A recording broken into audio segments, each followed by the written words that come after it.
All news, all the time. Some of it's new. This time it's old. Old news, just as good as new news. What do you think? Newstastic.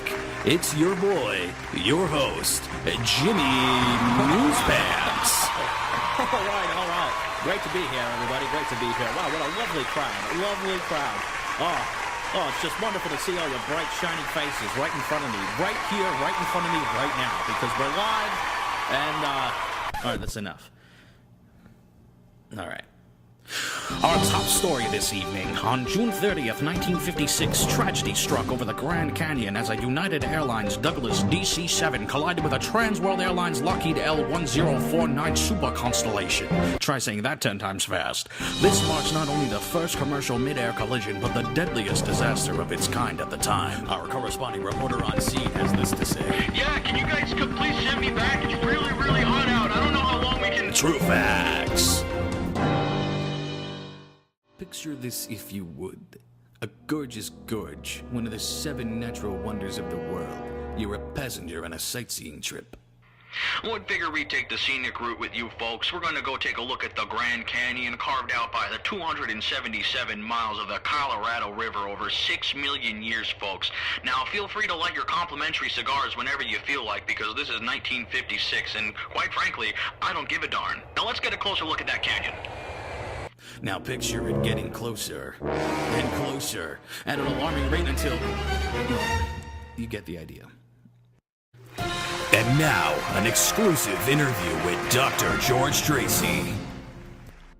What do you think the extent of, like, flight fouling that we're accustomed to now in the New York airspace cluster, would the pilots involved in the in that accident have access to pre-FAA? They would not. Flight following requires radar, and the radar coverage did not exist in that area in 1956. Air traffic control was done by non-radar procedures, which involved position reports and time. So flight following, as we know it today, just simply was not there. It scares me a little bit, you know? Like, these guys were out there just, taking the scenic route.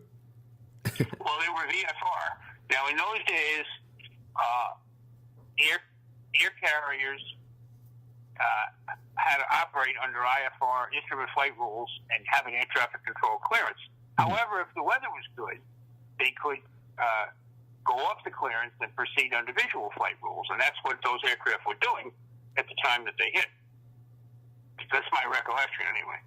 If you wouldn't mind me asking, when did wasn't around in 1956. Yeah.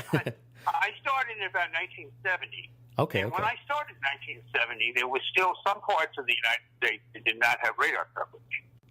And actually, there still are just a very few, but radar coverage came in mostly during the 60s. By the 1960s, radar coverage existed almost over all of the country.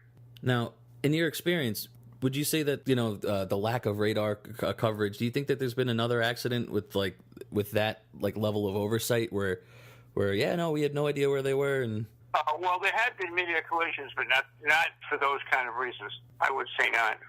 In all the resources I've found, there seems to be the idea of the culture of aviation in this time period was, super commercialized and really quickly, where maybe there wasn't all radar service everywhere to tell you exactly where every plane is at all times. As most technologies post-war are, what percentage of bottom line mentality of getting people in the door and sit down and, hey, look out the window and we'll take the scenic route, and sure, we don't know where we're going, or we kind of know where we're going, but how much of that do you think still affects the industry today? I would say very little. Aviation is far safer than it was in 1956. This accident proved the necessity to equip, to get radar. And, a lot of times when I teach some courses in the FAA, I use the term regulation by accident. What I mean by that is after the accident, we do the regulation. After the 1956 accident, air carriers were mandated to fly under instrument flight rule all the time. That was one of the big things that resulted from the accident. And the other one was that the FAA as quickly as they got money to do it, implemented radar around the country. Dr. Tracy, you've been great. Thank you very much for your time. Okay. All right. Bye. Thank you very much. Take care. Wow, that was a whole lot. Let's head back to the ready room to break it down.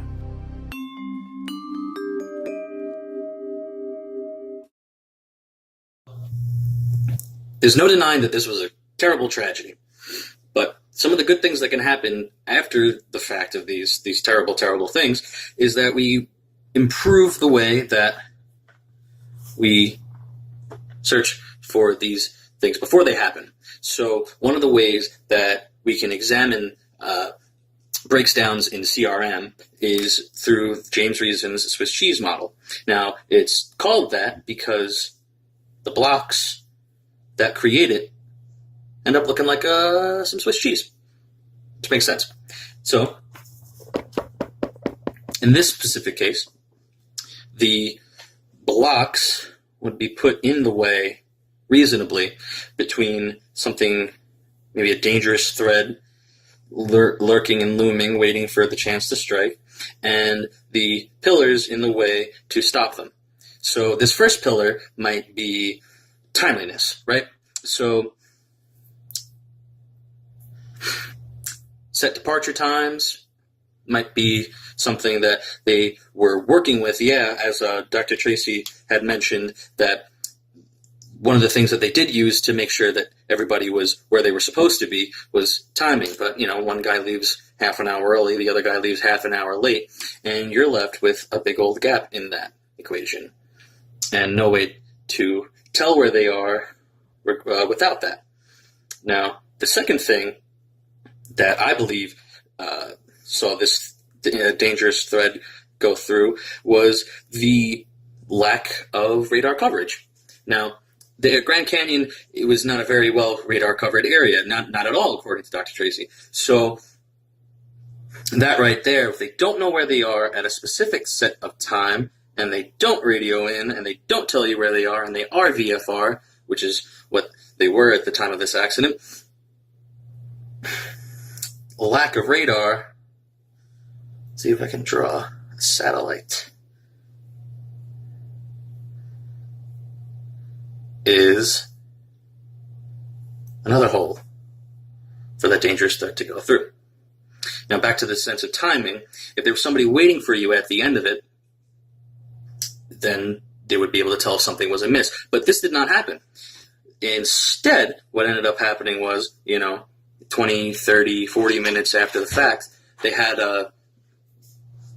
the wrong idea of when they were supposed to be there.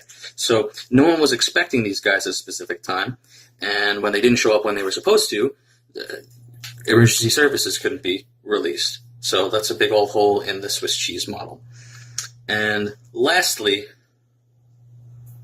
a lack of systems to report any such abnormalities. Like pilots on the scene were reported seeing black smoke in the area, but in the arid Arizona desert, brush fire wasn't all too uncommon. It was only till after the fact that they thought that maybe there's something here. So we have VFR pilots in giant planes, off route, with no radar coverage. That sounds like the perfect recipe for disaster.